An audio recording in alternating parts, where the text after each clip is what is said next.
ठीक है बच्चों, मैंने क्या किया, ये y इज इक्वल टू देख लो, ये y is equal to minus x का कर्व है और ये जो है ना y is equal to greatest integer of x का कर्व है। ठीक है, तो हमें क्या पता है, इस कर्व को देख के हमें क्या कंक्लूजन ड्रॉ कर सकते हैं कि जो y is equal to x है ना, ये x is always greater than greatest integer of x except at integral point. Integral point पे क्या होगा, y is equal to x and y is equal to greatest integer of x, ये equal हो जाएगा सिर्फ इंटीग्रल पॉइंट पे।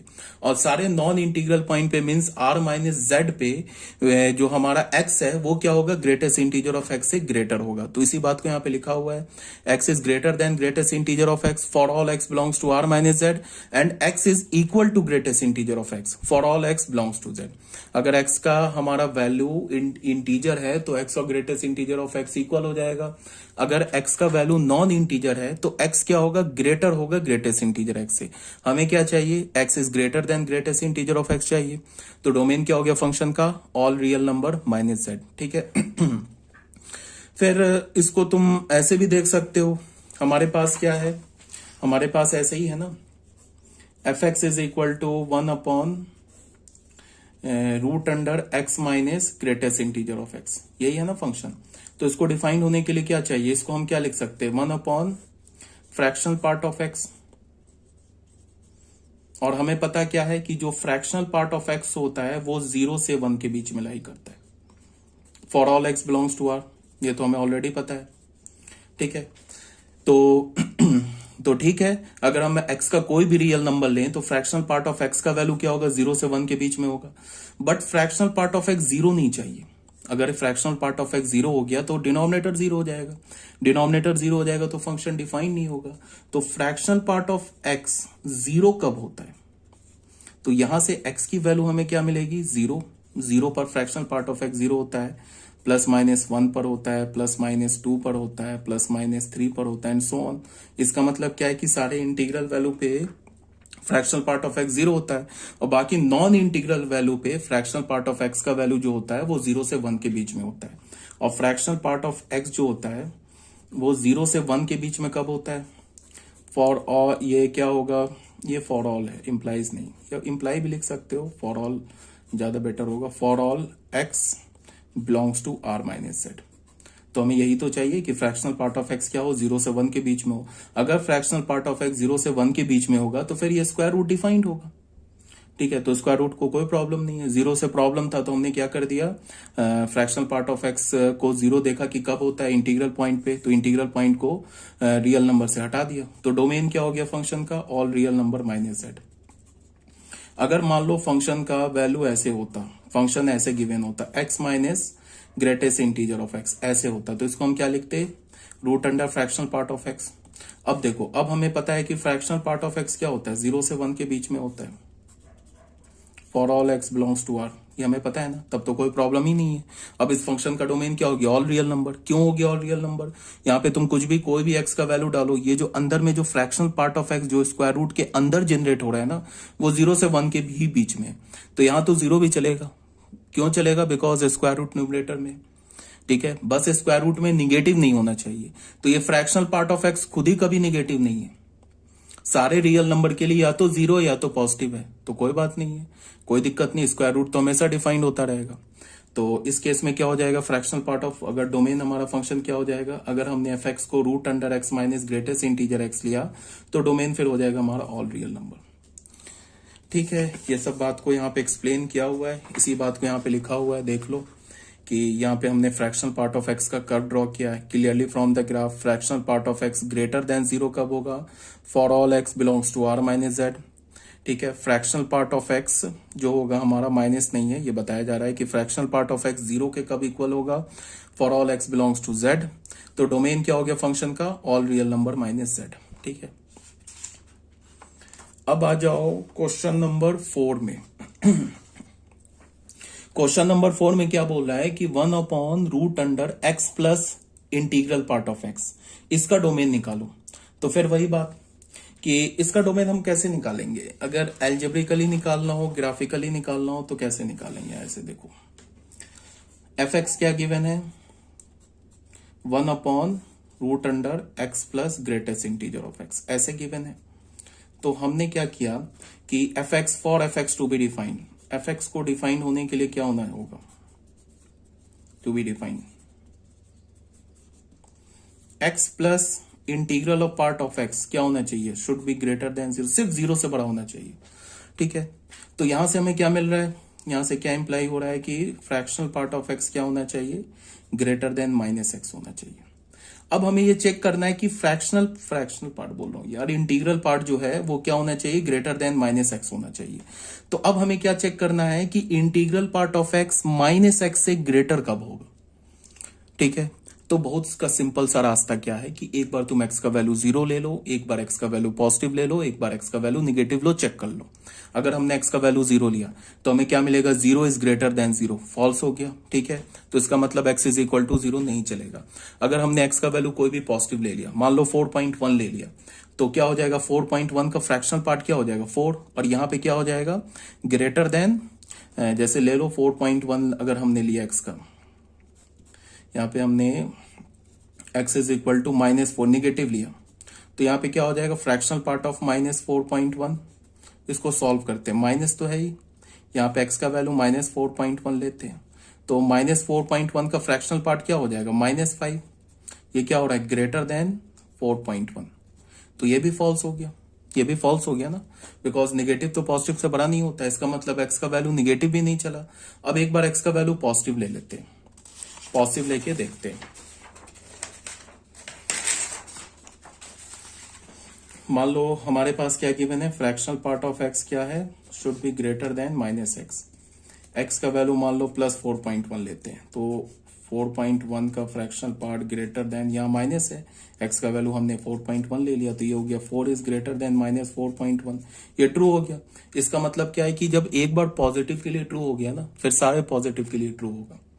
तो यहां से हमें क्या मिल गया, डोमेन फंक्शन का क्या मिल गया, आर प्लस को हम लोग क्या बोलेंगे, 0 to इंफिनिटी, ये हो गया फंक्शन का डोमेन।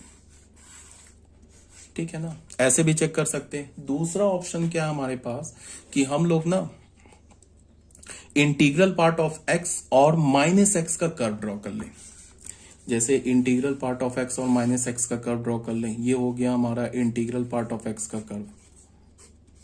ठीक है, और y is equal to -x का ये कर्व हो गया।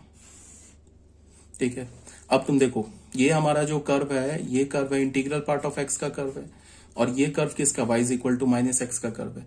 अब तुम देखो, अगर तुमने x का वैल्यू -∞ से 0 के बीच में लिया, तो उस केस में क्या हमारे पास, उस केस में जो हमारा y is equal to -x है ना, वो ग्रेटर है fractional part of x, fractional कह रहा हूं, इंटीग्रल पार्ट ऑफ x से। क्यों, बिकॉज इंटीग्रल पार्ट जो है वो क्या है, y is equal to -x से नीचे है ना, तो ये तो कंडीशन को नहीं सेटिस्फाई करेगा, ये वाला जो कंडीशन है इसको नहीं सेटिस्फाई करेगा। जब x का वैल्यू -∞ से 0 के बीच में होगा तो इस कंडीशन को नहीं सेटिस्फाई करेगा, तो इसका मतलब सारे नेगेटिव रियल नंबर को हमें छोड़ देना है। जब हमने x का वैल्यू 0 लिया तो 0 पे क्या हो रहा है कि देखो ये वाला कर्व हमारे इंटीग्रल पार्ट का है, और ये y is equal to -x, ये दोनों तो इंटरसेक्ट कर रहा है 0 पे। इसका मतलब जब x का वैल्यू 0 होगा तो उस केस में इंटीग्रल पार्ट ऑफ x और -x ये दोनों इक्वल हो जाएगा, बट यहाँ में इक्वल भी नहीं चाहिए, यहाँ पे तो हमें ग्रेटर देन x, ये integral part of x greater then -x चाहिए। तो वो कहां दिख रहा है, सिर्फ पॉजिटिव पे दिख रहा है, देख लो पॉजिटिव में देख लो, ये इंटीग्रल पार्ट का कर्व है, y is equal to -x से ऊपर है, ये इंटीग्रल पार्ट का कर्व है, y is equal to -x से ऊपर है, ये सब है ना इंटीग्रल पार्ट का curve, y is equal to -x से ऊपर है। तो इसका मतलब डोमेन क्या हो गया, set of all positive real numbers. तो हम ऐसे भी देख सकते हैं, ग्राफिकली भी डोमेन को देख सकते हैं। ठीक है, तो यही बात यहाँ पे बताई गई है। अब आ जाओ बच्चों क्वेश्चन नंबर 4 में। क्वेश्चन नंबर 4 में क्या बोल रहा है, find the domain of definition of the function F x. ठीक है, तो इसको सॉल्व करते हैं। हमारे पास एफ एक्स फंक्शन क्या गिवन है, log of 4, log of 5,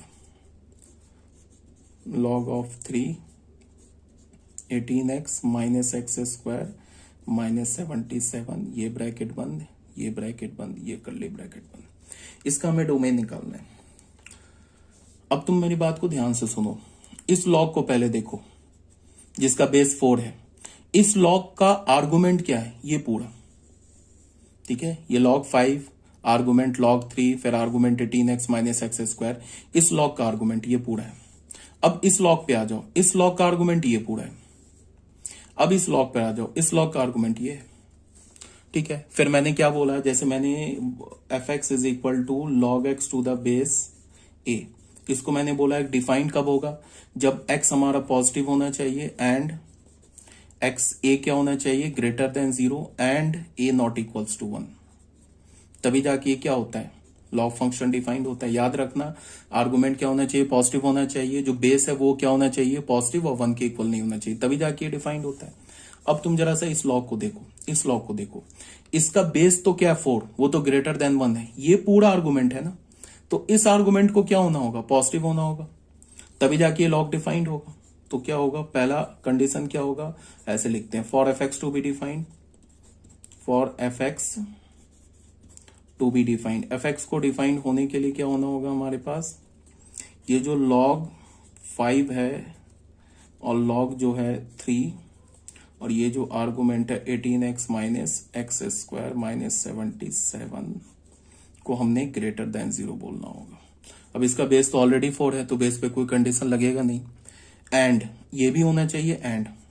अब देखो, एक बार हमने इसको पॉजिटिव बोल दिया, ठीक है, उसके बाद देखो क्या है, उसके बाद ये लॉग पे आ जाओ, इस लॉग का आर्गुमेंट क्या है, ये पूरा आर्गुमेंट है, तो फिर क्या होना चाहिए, इस लॉग 5 को डिफाइन होने के लिए इसे फिर पॉजिटिव होना होगा। इस लॉग का आर्गुमेंट 5 है, तो 5 है तो ये तो ऑलरेडी पॉजिटिव है, बेस तो पॉजिटिव है, तो फिर इसे पॉजिटिव होना होगा, तो फिर क्या होगा, log 3 and 18x minus x square minus 77, ये भी पॉजिटिव होना होगा, एंड अभी और कंडीशन है। उसके बाद इस लॉग पर आ जाओ, इस लॉग का आर्गुमेंट ये है, यहाँ भी बेस 3 है, ये तो ऑलरेडी पॉजिटिव है, तो इस पर कोई कंडीशन तो लगेगा नहीं, तो इसके लिए ये पॉजिटिव होना होगा, तो फिर क्या होगा, 18x minus x square minus 77 should be greater than 0। अब यहां से ये 3 कंडीशन आया, इन तीनों कंडीशन से हम क्या करेंगे, एक्स का वैल्यू निकालेंगे और फिर तीनों का इंटरसेक्शन लेंगे, तो वो हमारा जो क्वेश्चन है उसका फाइनल डोमेन आएगा। तो बस शुरू हो जाते हैं। मान लो इसको हमने फर्स्ट बोल दिया, सेकंड बोल दिया, थर्ड बोल दिया। अब जरा ध्यान से देखो मैं लॉग की इनइक्वालिटी कैसे सॉल्व कर रहा हूं। log 5, ये हमारे पास log 3, ये हमारे पास है 18x minus x square minus 77, ये ग्रेटर देन 0। ठीक है, इस 0 को मैं लिख सकता हूं log 1 बेस 5। हमें पता है ना कि log 1 का वैल्यू क्या होता है, 5 होता है।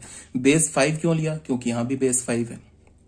ठीक है, अब मैंने तुम्हें क्या बताया था, मैंने तुम लोगों को बताया था ना कि x1 अगर x2 से ग्रेटर है तो ये इंप्लाई करेगा कि log ऑफ x1 बेस ए, ये भी ग्रेटर होगा log ऑफ x2 बेस ए से। कब, when base is greater then 1। एक ये तुम लोगों को बता रखा है। दूसरा क्या बोला है कि x1 अगर ग्रेटर है x2 से, तो ये क्या इंप्लाई करेगा, log of x1 base A less than हो जाएगा log ऑफ x2 बेस ए से when A lies between 0 to 1। इसका मतलब क्या है कि जब इनइक्वालिटी होगा, दो नंबर के बीच में इनइक्वालिटी होगा, तो अगर तुमने लॉग लगाया बेस ए का, बट कंडीशन क्या है कि वो बेस 1 से ग्रेटर होना चाहिए, तो इनइक्वालिटी चेंज नहीं होगा। अगर ग्रेटर देन 0 तो यहां भी ग्रेटर देन 0 होगा, लेस देन 0 है तो यहां भी लेस देन 0 होगा। इनइक्वालिटी चेंज नहीं होगा, बट कंडीशन क्या है कि जिस बेस का तुमने लॉग लगाया है वो बेस 1 से बड़ा होना चाहिए। अगर यहाँ पे x1 ग्रेटर देन x2 है और तुमने लॉग लगाया, तो लॉग की इनइक्वालिटी चेंज हो जाएगी, मतलब ग्रेटर देन 0 से लेस देन 0 हो जाएगा। अगर यहाँ लेस देन 0 होता तो यहाँ ग्रेटर देन 0 हो जाएगा। कब, जब बेस इसका क्या होगा, लॉग का लाइज बिटवीन 0 and 1। तो जब हम ऐसे से यहां जा सकते हैं तो यहां से उल्टा यहां भी तो आ सकते, तो यही काम यहां करेंगे। अभी देखो, अब ये क्या लिखा हुआ है, log 5 इसका ये आर्गुमेंट है, is greater then log 1 base 5। 0 को हमने लिख दिया ना log 1 बेस 5, तो यहां से हमें क्या मिल जाएगा कि ये बेस तो क्या हमारा ग्रेटर देन 0, तो x का जो ये इस log का जो आर्गुमेंट है ना, ये इसके 1 के इक्वल हो जाएगा। इनइक्वालिटी क्या होगा, चेंज नहीं होगा। देख लो, अगर यहां से हमने log हटाया तो फिर क्या होगा, x1 is greater then x2 आ जाएगा। तो यहां से हमने अगर log हटाया, इस log को हटाया, यहां से इस log, यहां से इस log को हटाया, तो हमारे पास क्या हो जाएगा, log 3 18x minus x square minus 77। इस log 5 का ये पूरा आर्गुमेंट है ना, ये क्या हो जाएगा, ग्रेटर देन 1 हो जाएगा, कोई प्रॉब्लम नहीं है। अब इस 1 को मैंने क्या लिख लिया, log 3/3। हमें पता है ना log a/a क्या होता है, 1 होता है, तो 1 को हमने क्या लिख लिया, log 3/3। अब फिर तुम देखो बेस हमारा 3 है ना, बेस क्या हमारा 3 है, तो ग्रेटर देन 1 है, फिर लॉग हटाते हैं, तो लॉग हटाएंगे तो हमें क्या मिलेगा, 18x minus x square minus 77, ये ग्रेटर देन 3 मिल जाएगा। इस लॉग को हटा देंगे तो ग्रेटर देन 3 मिल जाएगा। इस बाकी सबको ले जाएंगे तो इधर ले जाएंगे, x square minus 18x plus 80 is greater less than 0, ऐसे मिल गया। अब 80 का क्या होगा, 10 और 8, ठीक है, x square minus 10x minus 8x plus 80 is less than 0, ऐसे आ गया, ठीक है। तो फिर हमें क्या मिल जाएगा,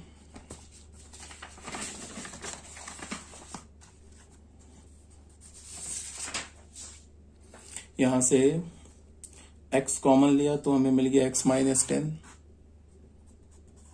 माइनस 8 कॉमन लिया तो हमें क्या मिल गया, x माइनस 10 लेस देन 0, तो क्या मिल गया, x minus 8 x minus 10 less than 0।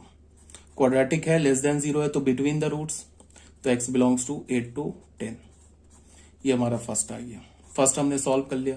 अब सेकंड हमारे पास क्या है, ये वाला है ना सेकंड, इसको सॉल्व करते हैं।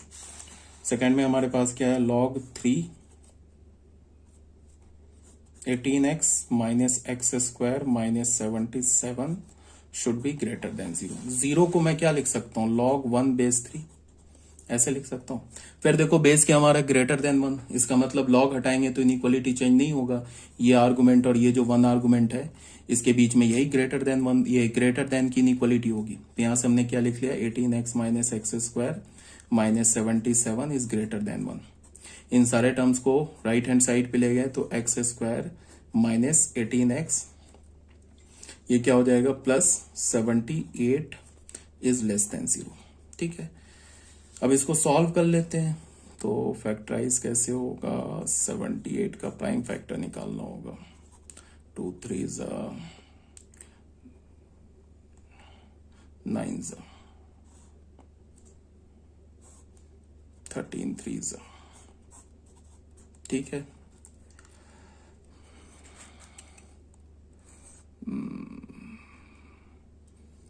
6 19 आ रहा है, ये तो गड़बड़ कहीं नहीं हो रहा है ना, तो देख लो 3 2 6 हो रहा है, 13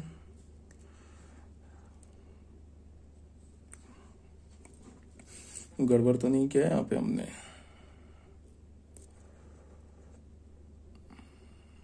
ठीक है।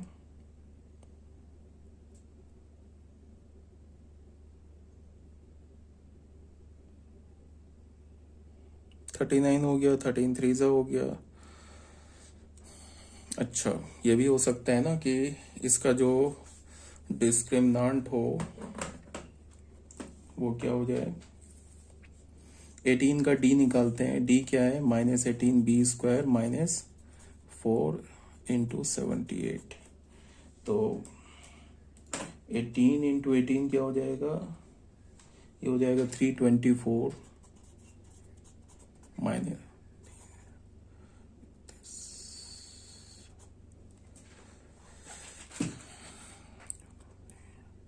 तो ये क्या हो गया हमारा, लेस देन 0 हो गया, ठीक है। तो ये लेस देन 0 हो गया, इसका क्या मतलब हो गया हमारे पास, इसका मतलब ये हो गया हमारे पास ग्रेटर देन 0 हो गया, तो इसका मतलब ये रूट तो निकलेगा यार।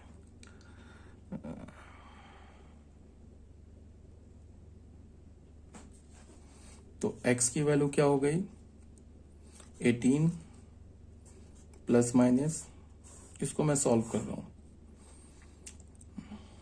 324,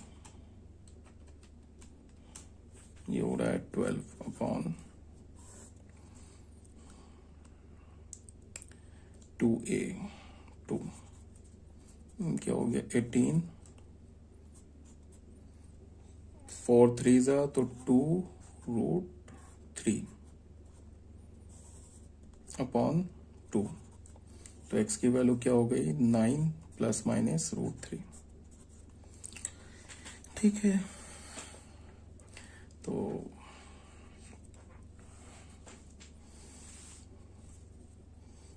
ये क्या आ रहा है हमारा ग्रेटर देन, ये आ रहा है ना, ये आ रहा है इनइक्वालिटी, से हमें सॉल्व करना है। तो इसको हम क्या लिख सकते हैं, x minus 9 plus √3, x minus alpha पहला रूट और x माइनस 9 माइनस √3 बीटा दूसरा रूट लेस देन 0।